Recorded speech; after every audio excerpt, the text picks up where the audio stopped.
कोई इंसान कह रहा है तुमने आज से 6 महीने पहले वो जो काम किया था बहुत गलत किया था। अब तुरंत गुस्सा हो गए, पुरानी बात याद कर रहा है और वो आगे कहने वाला था लेकिन आज तुम में इतना फर्क आया है देखकर मैं बहुत खुश हूं, तुम्हारा बहुत सम्मान करता हूं। ये उसकी पूरी बात थी पर तुमने आधी बात सुनी और गुस्सा कर दिया, लड़ाई कर ली। उसका भी अहम आ गया, उसने अपनी बात पूरी नहीं करी।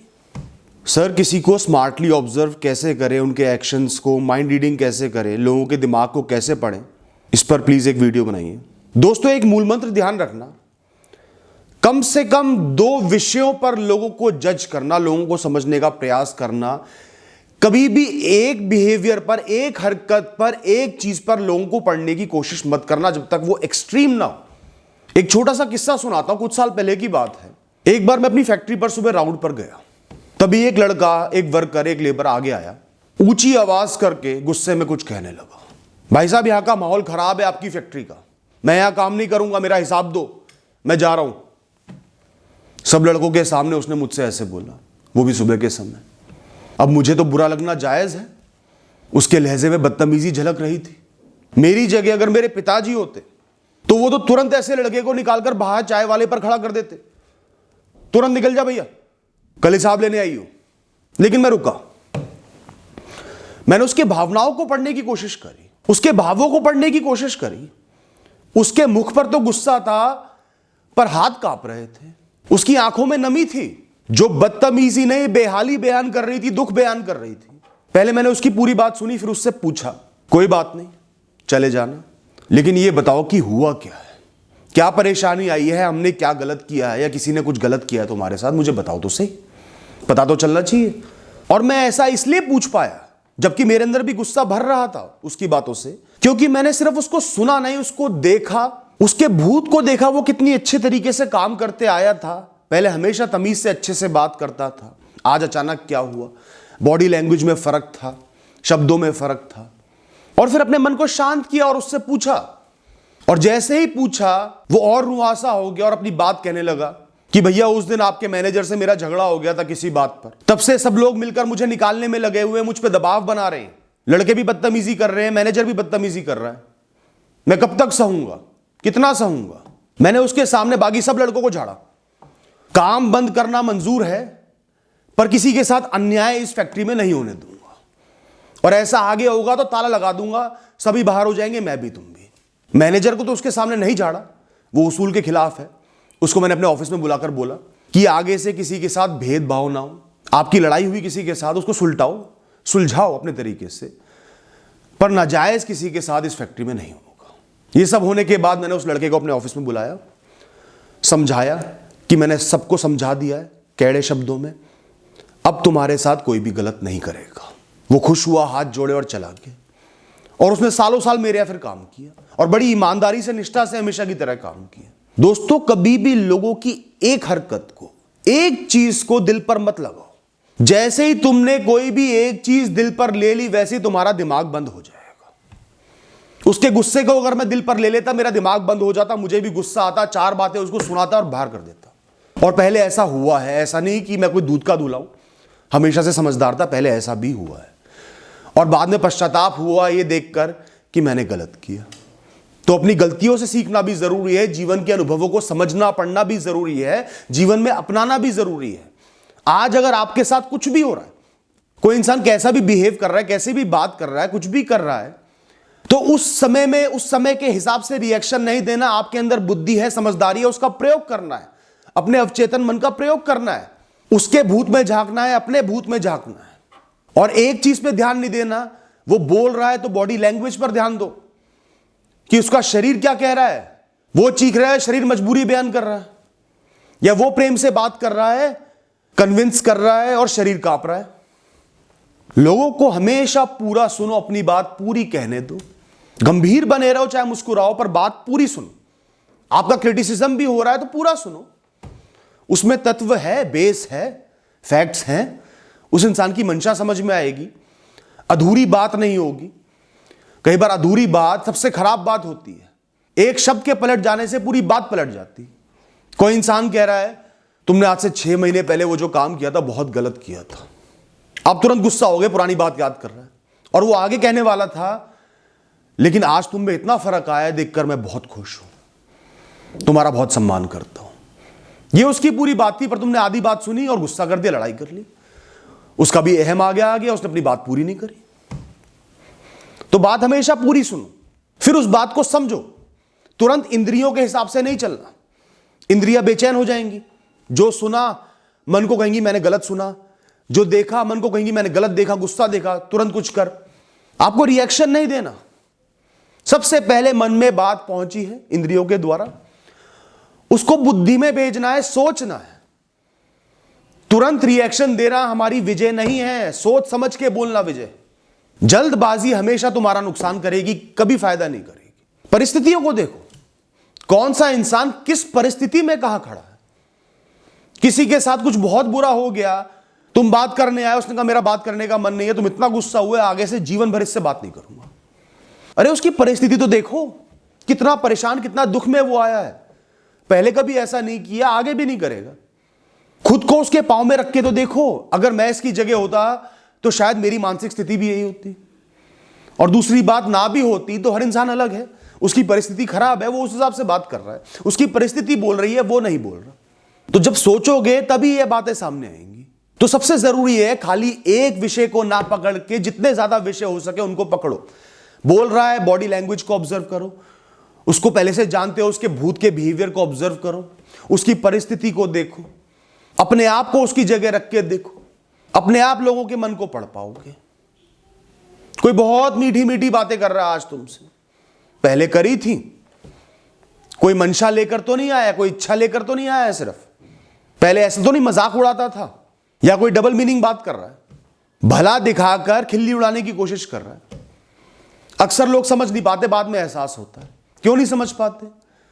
तुरंत उसके शब्दों को दिल पर ले लेते हो। अच्छा कह रहा है तो अच्छा, बुरा कह रहा है तो बुरा। उसकी बॉडी लैंग्वेज देखते नहीं। जब कोई खिल्ली उड़ाएगा तो उसके चेहरे पर एक मंद सी मुस्कान होगी, दूसरों की तरफ देख रहा होगा, क्योंकि खिल्ली लोग हमेशा दूसरों की वजह से उड़ाते हैं ताकि दूसरे हंसे, वो बड़े बने, हम छोटे बने। बात पूरी सुनो, फिर कुछ पल शांत हो जाओ, तभी मन में विचार आएंगे, पुराने ख्याल आएंगे, गहराई से उसकी बात समझ में आएगी।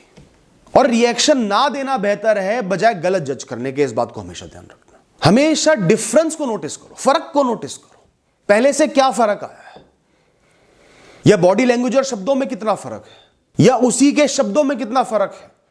अपनी बात कह रहा है, शुरुआत किसी और से करी, अंत में कुछ और कह रहा है, बात पलट रहा है बार बार, या एक चीज को बार बार पुश करने की कोशिश कर रहा है। अब क्या होता है, घर में आपके होते हैं, मम्मी पापा हैं, हस्बैंड वाइफ हैं, उनकी बॉडी लैंग्वेज को पढ़ना जानते हो, बिना कहे भी उनकी बात समझ जाते हो। आज ये गुस्से में है, आज ये मुझसे चिढ़ा हुआ है, आज इसका मूड सही है, इनका मूड सही है, पढ़ लेते हो ना। क्योंकि निरंतर आप उनसे मिल रहे होते हो, इंटरेक्शन हो रहा होता है, तो अपने आप उनकी बॉडी लैंग्वेज को समझने लगते हो। पर लोगों से इतना नहीं मिल पाते, तो आपको क्या करना है, जितनी भी बार मिलते हो उतनी बार ध्यान से उनको ऑब्जर्व करो, ऑब्जर्वेंट बनो, ध्यान देना सीखो, जहां हो वहां मौजूद रहो, तभी हर चीज को, परिस्थिति को, लोगों को पढ़ पाओगे। दिमाग में 100 ख्याल चल रहे हैं, कोई कुछ बोल रहा है, 4 चीजें भी कर रहा है जो कुछ क्लियरली रिफ्लेक्ट कर रही है, तो भी नहीं पढ़ पाओगे। तो जहां हो वहां मौजूद रहो। जीवन में कोशिश हमेशा ही रहनी चाहिए कि मुझे सब कुछ ऑब्जर्व करना है, अच्छे से ऑब्जर्व करना है, अपनी सबकॉन्शियस को ट्रेन करना है, उसमें ज्ञान डालना है, हर परिस्थिति का, हर समय का, अच्छा हो बुरा हो। तो कोई बात कर रहा है तो सारा ध्यान उस पर दो। जैसे मैं उस समय फैक्ट्री में खड़ा था, 10 टेंशनें थी, ये माल बनाकर भेजना है, ये पार्टी छूट रही है, ये नुकसान हो रहा है, नहीं। और लड़के खूब सारे खड़े हुए थे, काम कर रहे थे, नहीं, सिर्फ उस लड़के पर ध्यान दिया, उसको सुना, शांति से पूरी बात सुनी, प्रश्न पूछे, फिर फैसला करा कि क्या होना चाहिए, और वो सही फैसला निकला। और दोस्तों एक बात और कहूंगा, जब इंसान मन से बेचैन होता है, चाहे वो चुप हो, कुछ ना कह रहा हो, उसकी बेचैनी आप उसके शरीर से पढ़ सकते हो, उसकी बॉडी लैंग्वेज से पढ़ सकते हो।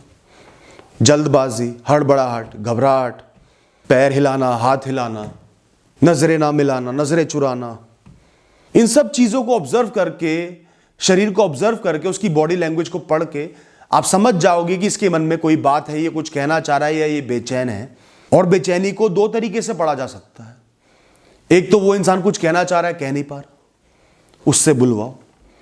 दूसरा, जो वो कह रहा है वो कहना नहीं चाहता, वो कुछ और कहना चाहता है, और दोस्तों, लोगों की माइंड रीडिंग करने के लिए, लोगों के मन को पढ़ने के लिए, भावनाओं को पढ़ने के लिए आपको प्रश्न पूछना बहुत जरूरी है। पहली बात सुन लिया, फिर प्रश्न पूछो। क्लैरिटी नहीं आई, क्लैरिटी करो। वो गुस्से में भी कुछ कह रहा है, उससे बोलो कोई बात नहीं, मैं आपकी बात को मान रहा हूं, थोड़ा सा शांत होगा। फिर उससे प्रश्न पूछो कि ऐसा क्यों हुआ, किस वजह से हुआ, क्या कारण है। यह बात मुझे समझ में नहीं आई। जितने प्रश्न पूछोगे उतना दूसरे को समझ पाओगे, उसके मन को पढ़ पाओगे। कोई फ्रॉड भी होगा, आपको धोखा देने की कोशिश कर रहा होगा, उसके पास आपके प्रश्नों का उत्तर नहीं होगा, वो प्रश्न को टालेगा। वो कहेगा पहले ये कर लेते हैं, उसके बाद सारे प्रश्नों का उत्तर मैं दे दूंगा, लेकिन पहले ये कर लेते हैं, ये डील कर लेते हैं, ये काम कर लेते हैं। जितनी मन की शंकाएं हैं उनका हल ढूंढो, उससे पहले कोई रिएक्शन नहीं देना। और इन सबको करने के लिए सबसे जरूरी है कि अहम को, अपने अहंकार को घर से निकलते ही रास्ते में मंदिर पर छोड़ के आया करो। हे भगवान, तुम्हारे आगे हम सब जीव कुछ भी नहीं है, तुम्हारा ही अंश है, सारे इंसान, सारे जीव, सारी प्रकृति। तो किस बात का अहम, सब कुछ आप ही का है। मेरा दुश्मन है वो भी आप ही का है, मैं भी आप ही का हूं, तो कोई फर्क नहीं है। मैं अहम आपके पास छोड़ के चलता हूं। अपने मैं को बड़ा नहीं बनाना, नहीं दिखाना, व्यक्तित्व को ऊंचा उठाना है। मैं का भाव नहीं होगा तो इंद्रियां तड़पेंगी नहीं, बेचैन नहीं होंगी, आप बेचैन नहीं होगे रिस्पॉन्स देने को, रिएक्शन देने को, जल्दी करने को। आपका चित्त शांत रहेगा, और जब चित्त शांत रहेगा तभी दूसरे को समझ पाओगे। जहां चित्त बेचैन हो गया, मन बेचैन हो गया, बिल्कुल नहीं समझोगे। जो उसने कह दिया कर दिया वो फाइनल है, फिर उसके बाद आपका दिमाग बंद है।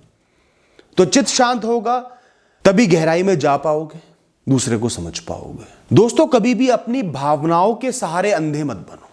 भावनाओं के लिए बहुत ज्यादा प्रेम है, बहुत ज्यादा नफरत है, बहुत ज्यादा गुस्सा है, बहुत अहंकार है, जो भी है वो आपकी भावनाएं हैं, उनकी वजह से अंधे नहीं बनना। मतलब आप किसी से बहुत प्रेम करते हो, प्रेम का मतलब मोह, और उस पर बहुत रिलाय करते हो, उसके सहारे की आदत है। ये दो नकारात्मक मतलब होते हैं प्रेम के, और ये डर पैदा करते हैं उस इंसान को खोने का। और इस डर की वजह से क्या होता है, वो इंसान कुछ निरंतर गलत कर रहा है, निरंतर आपको धोखा दे रहा है, खुलेआम, रात रात भर गायब है, किसी और के साथ देख भी लिया तो भी अंधे बनकर खुद को कहते रहो कि नहीं नहीं कुछ गलत नहीं है। क्यों? क्योंकि डरते हो उसको खोने से, जीवन में बदलाव आने से। तो इस तरीके से भावनाओं के चलते अंधे नहीं बनना। हमेशा भावनाओं को एक साइड पर रखना है, प्रैक्टिकलिटी को, सच को एक साइड पर रखना है, न्यूट्रल बनकर फैसला लेना है। मैं बनकर फैसला मत लो, मैं को अलग से देखो, दूसरे को देखो, भावनाओं को भी पढ़ो और सच को भी परखो, तब फैसला लो कि इस इंसान के लिए जो आपका मैं है क्या जरूरी है, इसके जीवन के लिए क्या जरूरी है। ध्यान रखना, कई बार आपसे नफरत करने वाला इंसान, गुस्से से भरा इंसान भी बहुत प्यार से आपसे बात करता है, क्योंकि उसके मन में एक मकसद होता है जो उसको पूरा करना होता है। और आपने सिर्फ प्यार देखा तो क्या होगा आप अच्छे से जानते हो। होलसम व्यू पॉइंट होना चाहिए हमेशा हमारा। दोस्तों, साथ ही प्री कंसीव्ड नोशंस जो होते हैं, खोखली जजमेंट जो होती है, रूप रंग जात पात, इस गांव से आया है, इस जगह से आया है, ऐसा है, इस धर्म का है, ऐसा है, प्री कंसीव्ड नोशंस को शून्य पर लाना है। जज हमें करना चाहिए, लेकिन तथ्यों के बेसिस पे, अनुभव के बेसिस पे, उस इंसान के बार बार स्वभाव, बार बार की हरकतों के बेसिस पे जज करना है कि ये इंसान ऐसा है। प्री कंसीव्ड नोशंस को हटाकर फेंक दो, शून्यता से लोगों से मिलो, सुनो, पढ़ो, समझो, फिर फैसला करो ये इंसान कौन है। जो भी प्री कंसीव्ड नोशंस लेकर जीता है वो इंसान कभी भी किसी इंसान को नहीं पढ़ सकता, क्योंकि वो पहले ही ज्यादा ही पढ़ा लिखा हुआ है। ज्यादा ज्ञानी से बड़ा डर लगता है दोस्तों, क्योंकि उसको दुनिया में सिर्फ अज्ञान नजर आता है, उसकी ज्ञान वृद्धि कभी भी नहीं हो पाती, और उसका ज्ञान अगर गलत है तो वो गलत ही रहता है। आपको ऐसा नहीं बनना। कोई इंसान 10 बार जीवन में फेल हुआ है तो जरूरी नहीं कि वो मेहनत ना करता हो सकता है भाग्य ने साथ ना दिया, हो सकता है वो बहुत समझदार हो, आपको 10 समझदारी की बातें सिखा जाए, पर आप सोचोगे ये फेलियर है, मुझे इससे नहीं सीखना, तो नुकसान किसका है, उसका या आपका। दोस्तों, ये टॉपिक ना बहुत बड़ा है, बहुत विशाल है, बहुत सी ऐसी चीजें जो लोगों के बारे में ऑब्जर्व करनी चाहिए। ज्यादा जल्दबाजी तो नहीं कर रहे, ऐसा काम तो नहीं कर रहे जो उनके लिए तो लग्जरी है और आपकी जरूरतों को हर्ट कर रहा है, नुकसान पहुंचा रहा है। आपकी पढ़ाई छोड़ के वो मस्ती करने ले जा रहे हैं, आपको रिस्क वाला काम आप पर सौंप रहे हैं, तू मर मैं तो बचूं, और बदले में तारीफ कर देते हैं। बहुत सारी चीजें होती हैं जो मैं बताता भी रहता हूं। इस वीडियो पर मेरा जो मेन मकसद है, मेन व्यू पॉइंट है, मेन फोकस है, वो है मिनिमम 2 चीजों को मिलाकर लोगों को ऑब्जर्व करो। 2 रिएक्शन हो, 2 अलग अलग किस्से हो, वाक्य हो, 2 अलग अलग बातें हो, 2 अलग अलग भाव हो। मुख से कुछ आ रहा है, बॉडी लैंग्वेज कुछ और बोल रही है। कम से कम 2 की आवश्यकता है एक इंसान को रिस्पॉन्स देने के लिए, उसको पढ़ने के लिए, समझने के लिए। Thank you and all the best.